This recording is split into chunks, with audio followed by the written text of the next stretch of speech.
Ki malee bira hin tarinaa jajjabeessaa guddisaa mana kiyyallee kootaa zayinutu yoo jettanii barreeffattan ana bira dhuftan isiniin jedha waan ajaa'ibaa kana fa'a jira nyaataa dhugiitirraa aanan illee dhuguu yoo barbaaddan. Hin beekani laata? Si beekuu ila. Si beekanii qoyinatu si barsiisa. عيوني تيانا ورتبيتي يا قلبي أهلا وسهلا يا رفيقة دربي أهلا وسهلا يا رفيقة دربي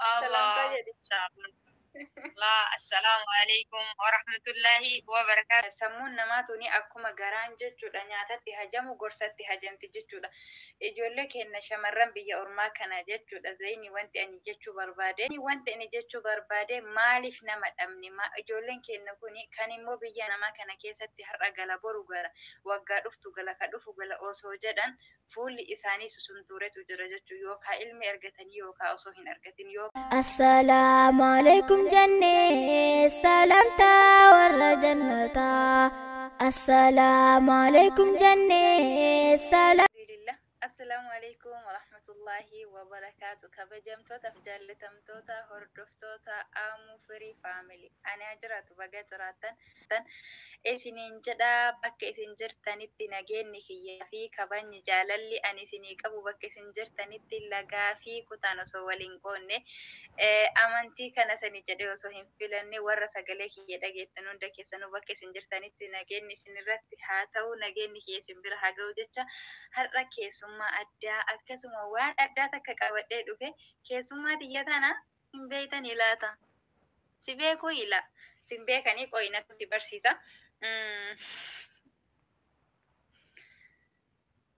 السلام عليكم ورحمة الله وبركاته أن هادو سنجد أزيني قالي تيا بغا نغان دفت كيسا أوني تياسي أغران نغم مدغران كيا ويلكام سنجد عيوني تيا نورت بيتي يا قلبي أهلا وسهلا يا رفيقة دربي أهلا وسهلا يا رفيقة دربي الله لا السلام عليكم ورحمة الله وبركاته kabajamtoota fi jaallatamtoota hordoftoota aamuu firii faameelii hunda keessumaa baga rabbiin sa'aatii kanaan isin gahee baga rabbii walitti illee nuraree walitti dachaanee jirra. Maasha Allah hedduu tokko isin yaadee jira akka malee jechuudha. Maasha Allah tabaarakallaa baga nagaan na'ee darsiin jira. Aamuu firii faameelii gaarii fi qaalii namaa hedduu naa galatoomii bakka an hin geenne naan geette wallaahi walaloo teetana hedduu tokko Allahu akbar maal akkasiin jedhu beeku kabajamii galatoomii jedha. Qaalii namaa ayyee maal qabattee dhuftee har'a maashaallah. Atillee galatoomii dhugaa si jechuun anamma kalas asirratti si faarsuu hin barbaadu ati naaf waa hunda kiyya. Kanas sitti xiqqaata siin jedha gabaabumatti sitti xiqqaata inni biraa immoo wanti har'a qabannee dhufne waan addaati akka kennatti jechuudha akka yaani irratti yaada kennanna akka marii wajji goona jechuudha beekumsaaf osoo hin taane obboleeyyan kiyya haguma wallaala kennaa waan nutti fakkaate dubbanna nullee jecha wanti an har'a qabadhee dhufe waa'ee shamarran biyya ormaati jechuudha kanarratti fakkeenya fi gorsi waa hundaatu ni jira. Daawwas ta'e wannumti hundu jechuudha. Sammuun namaatu ni akkuma garaan jechuudha. Nyaatatti hajamu gorsatti hajamti jechuudha. Ijoollee keenya shamarran biyya ormaa kana jechuudha. Zayini wanti ani jechuu barbaade akkuma waan hundarratti nu gorsan waan hundarraayyuu waan hamaa hundarraayyuu nu gorsan namnumti ijoollee shamarranii tanaan jechuudha yaa obboleeyyan tiyya sah nama kamuu karoora isaatu teessisa jechuudha haa ta'u garuu namni kun yoo gorsa argate ni jabaata hamilee godhata jechuudha waa tokko irraa waa fudhata maaliif namni ijoollee keenya kanaan yaa ijoollee isiin ga'ee galaa gara biyya keessanii maaliif namni nuun jedhu dhabe maaliif immoo waan kanarratti namni nu jajjabeessu dhabe yoo sadaqaallee kennadhaa malee yoo kanallee kanarraa fagaadhaa malee yoo kana yaa'ani wanta inni jechuu barbaade maaliif nama dhabne ijoolleen keenya kun kan immoo biyya namaa kana keessatti har'a gala boru gala waggaa dhuftu gala ka dhufu gala osoo jedhan fuulli isaanii susuntuuretu jira jechuu yookaan ilmi argatanii yookaan osoo hin argatin yookaan takka argatanii biraa dhufanii osoma jireenya tana fooyyessa jedhan jireenyi tuni gaafataan cufantaantu banama gaafataan cufantaantu banama hin guutamtu abadan jechuudha. Mana tokko hin ijaaradha gaafa jedhanii lafa gaafa bitan mana irratti ijaarsa nama barbaachisa gaafa irratti ijaartan obboleeyyan kee ijaarsi sun waan diqqatte hin dhumatu san keessa tolchuu isin barbaachisa yoo keessa tolchitan immoo tuyyuu meeshaa fi bakka injiraamii kana kanaan yeroo nurraa deemaa jira jechuu garuu namnumti waa'ee keenyaaf dubbatu maaliif dhabame waan jedhudha meezeynii kanarratti yaada kennuu kenna. Wallahi yaada kanarratti dhufaa rabbii dubbachuudhaaf akka waan na keessa dubbattee tokkotti hedduu tokko wallahi natti dhagahamee waan ofumarraayyuu kaanee jechuudha waa'een obboleeyyan kennaa keessattuu haasatan obboleeyyan shamarranii jechuudha. Wallahi hedduu namatti dhagahamaa sirriidha. Nama haga har'aatitti nama yaa obboleeyyan tiyya warroonni dubartoota obboleeyyan tiyya umriin keessanillee hin taa'u. Warri bultii ijaarratanii tarii yoo bultii ijaarratanillee of ijaarsa isaanii biyya jiraa isaan as jiranii yookiin immoo wal biraa jiraatanillee argitee kaa wallahi ilmoo dahaniitiin akka silaa namni guddifatutti karaa tarbiyyaa diin islaamaa irratti namni guddifatutti guddifachuu hin danda'anii dahanii biyyatti erganii akkuma argiteetti isaanii guddatti jechuudha ijoolleen isaanii jechuudha ofii bira ta'anii haadha fi abbaan ilmoo isaanii sanii guddisanii hedduu ulfaataadha wallahi kanarratti mootu argitee gorsa nama kennuuf nama gorsa nu kennu hin agarre jechuudha gammaatitu. Akkuma atuu jettee yeroo siinqii wahii rakkataa wahii gargaaru yoo taate wallahi haqiiqaa dubbachuudhaaf ijoollee dubartiitti jechuudha. Harka dhibba keessa 85 dubartoota jechuudha. Warri waan kanallee hin dandeenye warri garaa laafanillee jechuudha. Waan qaban of duubatti hambifatan jechuudha. Odoma argitee bultiin isaanillee isaan eeydu. Wallahi bakka meeqa gargaaran haadha abbaa ofii hin gargaaranii obboleeyyan ofii hin gargaaranii firaa aalii ofii hin gargaaranii kana keessatti isaanillee akkasumatti isaan duuban jirti jechuudha. Namni argitee osoo namni kun yoo nama gorsa yoo gorsi duuba jiraate hamilee godhata jechuudha ilmi nama. Hamilee godhata wallahi karoora gara galaatitti yaada jechuudha. Namni mootuu gorsee obboleeyyan kenna tana wallahi dubartoonni tuni haadha teenna obboleettii teenna jedhanii ammallee argitee niitii teenna jedhanii ammallee adaadaa teenna jedhaniitiin itti dhimmamanii biyya namaa kana dhufuun durumaayyuu daangaa rabbii cabsine jechuudha. Gariin wallaalee biyyaa bahee gariin osoma argitee beekuu biyyaa bahee jechuudha. Kanaaf yaa obboleeyyan ta'e durallee daangaa rabbii cabsanii ammallee kaagalaa umrii keessa bilaashitti hin fixina. Umriin keessan shabaabummaan tolaa shabaabummaan bareeddanii wallahi laziim namni argitee kaasatan dubartoonni waggaa 25 keessaa baananii waggaa 25 26 27 mana diidamootaa keessaa baananii wallahi hedduu bakka shabaabummaan isaanii irraa deemee jira jechuudha. Yeroon jarri abbaa manaa ofii wajjin taphatan yeroo abbaa manaa ofii wajjin akka gaarii jiraatan yeroo akkasii san argitee yeroo itti murtaaha ta'an sanii irra keessaanii baati jechuudha. Bahu deemti jechuudha. Kanaafi namni wallahi laziim osoo gorsi duuba jiraate obboleeyyan ta'e shamarranii kana biyya namaa keessatti umurii isaanii fixanii. Akkuma yoo argitee qarqaarsaa waamanii obboleeyyan ta'e of duubatti waa hin qabatanii kennatan sanitti gara galaa irratti illee osoo hamilee ta'anii wallahi beekan kennas wallaalan kennas obboleeyyan ta'e tana osoo gorsanii osoo wallahi gorsa nuu ta'aniitiin akka biyya namaa keessaa gallu nu gargaaranii kanarratti jechuu barbaadaanillee wallahi hedduu waan natti dhagahame guddaa natti dhagahame jechuudha wallahi. Mee maal jettati inshallah waan anillee nuti haga wallaala kennaa jechuudha dubbannee jirra.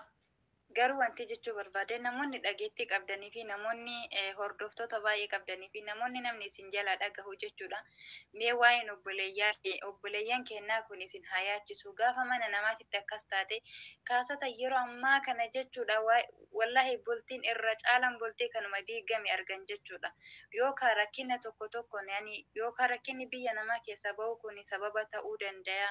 Yookaan mootuyyuu jechuudha namni biyya namaa kana jiru dhugaa gaafa biyyatti deebiin waa hedduu namaan jedhan jechuudha wallahi gaafa ati galtee wahuma takka dalagatu dadhabde yani jecha bushaaya namaan jedhan garuu kan namni jechuudha kaayyoof ciniinnatee ta'a haa ta'ullee mee obboleeyyan kennaa haguma geennen yani haguma beeynuun jechuudha haguma dandeenye wal haa jajjabeessinu biyya nama tana keessa akka gallu haa taatu warroonni haa taanu jedha warroonni dhageettii qabdan warroonni beekumsa waan kanaa jechuudha nuti yaada keenya nu hubattan jedhee abdii qaba jechuudha dandeettii waan kanallee ibsa yani dandeenye ibsullee baannu dandeenye yaada bal'allee kennachuu baannu garuu yaadni keenya maaliif namni nu dubbatu dhabamaadha maaliif immoo akkuma waan biraarratti nu jajjabeessan maaliif immoo yaa obboleeyyan teenya duniyaan tun hin guutamtu gaafa tana geessite tama biraatitu sitti banama gara ilmaan keessanii ka ilmaan qabdan ilmaan keessanitti ka abbaa manaa qabdan abbaa manaa keessanitti kan immoo saniyyuu hin qabne gala bultii ijaaradha namni nu jedhu maaliif dhabame waan jedhudha adaraa obboleeyyan keenya warroonni akka ani garuu wallahi keessa kiyya hedduu na dhukkubsee naanin waa hedduu argee kaasatan gaafa social media kanarratti as bayan waa hedduu argan jechuudha kanaafu warroonni rabbiin dandeettii isinii kenne warroonni rabbiin dhageettii isinii kenne mee obboleeyyan keenya kana waan dandeettaniin gorsa namni dhugaa rabbiititti gorsi kun hamilee nama jajjabeessa jechuudha korondhoo nama ejjannaa isa gaffageessa jechuudha kanaaf duniyaan tuni hin guutamtu jechuudha wallahi gaafa galanillee abbaa manaa ofii san birattuu dadhabbii garagaraatiin suuraan namaa jijjiiramu garagaraatiin bushaa'urra duniyaa tana haguma walitti qabanne tana hin nyaanne fi hin dhiifne rabbi beeka haa gallu obboleeyyan keenya wal jajjabeessati hamilee walii tayaati gara biyya keenyaa haa galluun isiniin jedha rabbi yaada muraada keessan isinii haa guutuu diqquma qabdan keessa barakaa isinii haa kaa'u sanirratti sabrii isinii haa kennu wanti ani jechuu barbaade haga dandeettaniin sagalee walii tayaa gaafa ammoo namni sun gadhiifame ebalu gadhiifamte gaafa namni sun du'e ebaluun kun duute jenneetiin walii boorra osomaa jirru hamma dandeenyu wal haa gargaarru yaada qabnu walii haa qoonnu hamilee walii haa jajjabeessinu wallahi waan qabdan obboleeyyan keenya tama qabdan keessa rabbi barakaa isinii haa kaa'u haga dandameen fuula keessan gara biyya keessanii deebisaa akkasuma sagaleellee walii tayaa jechuun barbaada zayni gamanumaan gama keessi dabarsan. Wallahi dubbii reessi tooyita takka taa argitee irra caalaan bultii diigamte jettee dhugaadha suni akkuma wajjin argaa jirru beekte wallahi kanarratti waan dhaamuufi barbaadu jechuudha. Fakkeenyaa fi yeroo siinqii akiraa yeroo gargaarsaa kana obboleeyyan teennata shamarranii waan akka duuban qabatan jechuudha wallahi akkuma wajjin beeynu wajjillee hojjannee beeynu jechuudha. Kanaafi amma warri bultii achi fakkeenyaaf abbaa manaa achi yoo qabaatte achi inni birrii ergeedhaani asiisiin kaan immoo hin sadaqattii kaan immootu warra ofiitiin gargaartii kanatti birrii harkaa qabdu sababa argitee birrii kanarraa kan ka'e bultiin parsantiin 150 wayi diigame yoo jedhe dhugaadha malee sobaan yookiin caaladhaayyuu. Kanaafi boleeyyan tiyyaa ta'uufii dhaqqaban tanamaa qaqqabanii jetti Oromoo wayitaa makmaktu. Kanaafuu isin bultii teessanitti bultii teessan sirreeffachuudha. Yaada gara bultii teessanii jechuudha. Egaa biyyaa baatanii jirtan jechuudha. Kanaafuu waan tokko mul'ifattanii gara galiinsatiitti akka qalbii teessan achirratan isin gorsuu barbaada jechaadhaan akka kiyyatti. Maaliifuu bultiin teessan bultii teessanii uummata akka wallaahi namni har'a argitee waa dubbachuu barbaadaa? La waa dubbachuu akkasillee osoo hin taane maashaallah yaadanna beeyta kana jechuun kenna buleen kenna wallahi hin sadaqatinaadha miti jechuudha siinqii akiraa hin kennatinaa san irratti immoo rakkataa garagaraa hin gargaarinaa jechuu osoo hin taane yaa'anii waa'een kenna kunillee nu haa yaachisu kan dura jedhanii jiran jechuudha.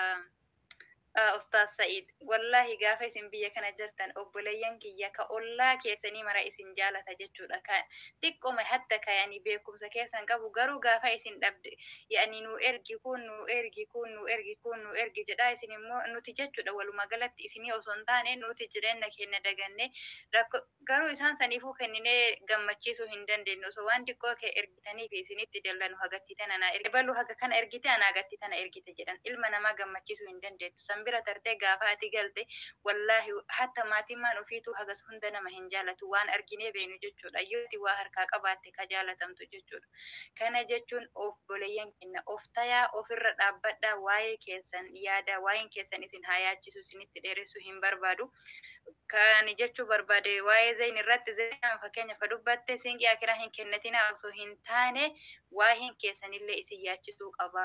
Firri keessanillee sunillee kee as kenna jedha yoommoo jireenya keessan ji'a kana ergee ka dhufu dalagadha ji'a kana ergee san ebaluu kenna ergee san obboleessa kiyyaa san mucaa beeraa kiyyaa san inni jira miree kalas waluma jala kana yoo jennu namni gowwaa ta'e akkana ta'an jedhina nuhuu taane an akka kiyyatti waanuma ofii ta'e irraan isinitti himaa jira walla. Garuu gaafa isin galtanii nama san yooma isin harkaan qabne salaamata isin hin gaafatan ka biraati miti osoo dhayxanii waa kadhattanii wallahi waggaa hagana achi turte har'a dhufte waan akkanaa jette jedhani amilee isin caba jechuu. Kanaafuu yoo rabbii yaada murada keessan isinii haa guutu irra caalatti ka walitti nama qabu rabbuma.